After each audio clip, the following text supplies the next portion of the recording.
welcome to Bedtime Stories with Mozart. This is a podcast designed to help young ones fall asleep. As a group of youth musicians, we are passionate about exposing others to classical music. Each episode, we will read a bedtime story, followed by a short excerpt of a calming selection of classical music. So sit back, relax, and enjoy. Today, I'll be reading A Bad Case of Stripes.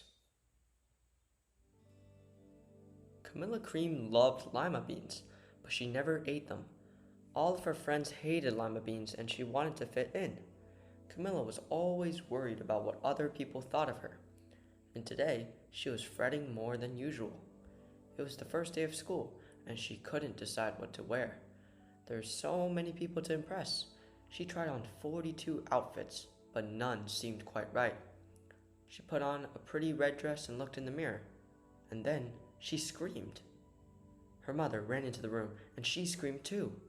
"Oh my heavens," she cried. "You're completely covered with stripes." This was certainly true. Camilla was striped from head to toe. She looked like a rainbow. Mrs. Cream felt Camilla's forehead. "Do you feel all right?" she asked. "I feel fine," Camilla answered, "but just look at me." "You get back in your bed this instant," her mother ordered. "You are not going to school today." Camilla was relieved. She didn't want to miss the first day of school, but she was afraid of what the other kids would say, and she had no idea what to wear with those crazy stripes. That afternoon, Dr. Bumble came to examine Camilla. "Most extraordinary," he exclaimed. "I've never seen anything like it. Are you having any coughing, sneezing, runny nose, aches, pains, or uncontrollable twitching?" "No," Camilla told him. "I feel fine." "Well then," Dr. Bumble said, turning to Mrs. Cream, "I don't see any reason why she shouldn't go to school tomorrow. Here's some ointment that should help clear those stripes in a few days, and if it doesn't, you know where to reach me." And off he went. The next day was a disaster. Everyone at school laughed at Camilla. They called her Camilla Crayon and Night of the Living Lollipop. She tried her best to act as if everything were normal, but when the class said the Pledge of Allegiance, her stripes turned red, white, and blue and broke out in stars. The other kids thought this was great. One yelled out, "Let's see some purple polka dots," and sure enough, Camilla turned all purple polka dotty. Someone else shouted, "Checkerboard," and a pattern of squares covered her skin. And soon, everybody was calling out different shapes and colors, and poor Camilla was changing faster than you can change channels on TV. That night, Mrs. Harms, the school principal, called. "I'm sorry, Mrs. Cream," he said. "I'm going to have to ask you to keep Camilla home from school. She's just too much of a distraction, and I've been getting calls from the other parents, and they're afraid those stripes might be contagious." Camilla was so embarrassed.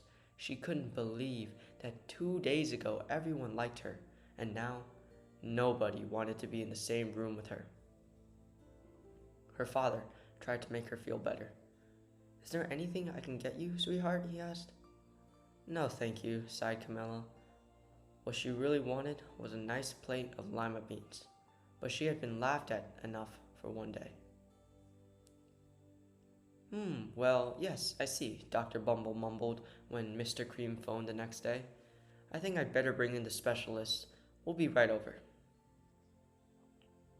About an hour later, Dr. Bumble arrived with 4 people in long white coats. He introduced them to the Creams. "This is Dr. Grop, Dr. Sponge, Dr. Cricket, and Dr. Young." Then the specialists went to work on Camilla. They squeezed and jabbed, tapped, and tested. It was very uncomfortable. "Well, it's not the mumps," concluded Dr. Grop, "or the measles," said Dr. Sponge.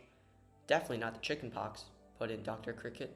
"Or sunburn," said Dr. Young. "Try these," said the specialist. They each handed her a bottle filled with different colored pills. "Take one of each before bed," said Dr. Grop. They followed out the front door, followed by Dr. Bumble. And that night, Camilla took her medicine. It was awful. And when she woke up the next morning, she did feel different. But when she got dressed, her clothes didn't fit right. She looked in the mirror, and there, staring back at her, was a giant, multicolored pill with her face on it. Dr. Bumble rushed over as soon as Mrs. Cream called, but this time, instead of the specialists, he brought the experts. Dr. Gord and Dr. Mellon were the finest scientific minds in the land. Once again, Camilla was poked and prodded, looked at, and listened to. The experts wrote down lots of numbers, and then they huddled together and whispered. Dr. Gourd finally spoke. "It might be a virus," he announced with authority, and suddenly fuzzy little virus balls appeared all over Camilla. "Or possibly some sort of bacteria," said Mr. Mellon, and out popped squiggly little bacteria tails. "Or it could be a fungus," added Dr. Gourd, and instantly Camilla was covered with different colored fungus blotches. The experts looked at Camilla, then at each other. "We need to go over these numbers again back at the lab," Dr. Gourd explained. "We'll call you when we know something," but the experts didn't have a clue, much less a cure. By now, the TV news had found out about Camilla. Reporters from every channel were outside her house telling the story of the bizarre case of the incredible changing kid. Soon, a huge crowd was camped out on the front lawn. The Creams were swamped with all kinds of remedies from psychologists, allergists, herbalists, nutritionists, psychics, an old medicine man, a guru, and even a veterinarian. Each so-called cure only added to poor Camilla's strange appearance until it was hard to even recognize her. She sprouted roots and berries and crystals and feathers in a long furry tail, but nothing worked. One day, a woman who called herself an environmental therapist claimed she could cure Camilla. "Close your eyes," she said. "Breathe deeply and become one with your room." "I wish you hadn't said that," Camilla groaned, and slowly she started to melt into the walls of her room. Her bed became her mouth, her nose was a dresser, and 2 paintings were her eyes. The therapist screamed and ran from the house. "What are we going to do?" cried Mrs. Cream. "It just keeps getting worse and worse," and she began to cry. At that moment, Mr. Cream heard a quiet little knock at the front door. He opened it, and there stood an old woman who was just as plump and sweet as a strawberry. "Excuse me," she said brightly, "but I think I can help." She went into Camilla's room and looked around. "My goodness," she said with a shake of her head. "What we have here is a bad case of stripes, one of the worst I've ever seen." She pulled a container of small green bags from her bag. "Here," she said, "these might do the trick." "Are those magic beans?" asked Mrs. Cream. "Oh my, no," replied the kind woman. "There's no such thing. These are just plain old lima beans. I'll bet you'd like some, wouldn't you?" she asked Camilla. Camilla wanted a big, heaping plate full of lima beans more than just about anything, but she was still afraid to admit it. "Yuck," she said. "No one likes lima beans, especially me."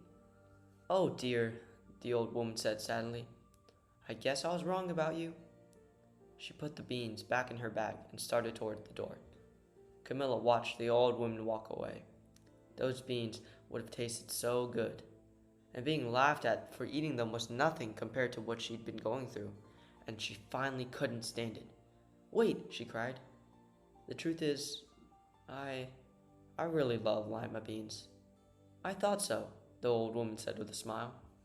She took a handful of beans and popped them into Camilla's mouth. "Mmm," said Camilla, and suddenly the branches, feathers, and squiggly tails began to disappear, and there stood Camilla, and everything was back to normal. "I'm cured," she shouted. "Yes," said the old woman. "I knew the real you was in there somewhere." She patted Camilla on the head. Then she went outside and vanished into the crowd. Afterward, Camilla wasn't quite the same. Some of the kids at school said she was weird, but she didn't care a bit. She ate all the lima beans she wanted, and she never had even a touch of stripes again. Thanks for listening. Be sure to remember to follow so you never miss an episode. Now, you'll be hearing the Mozart Concerto No. 4 in D major performed by Nicholas Abrahams. Good night.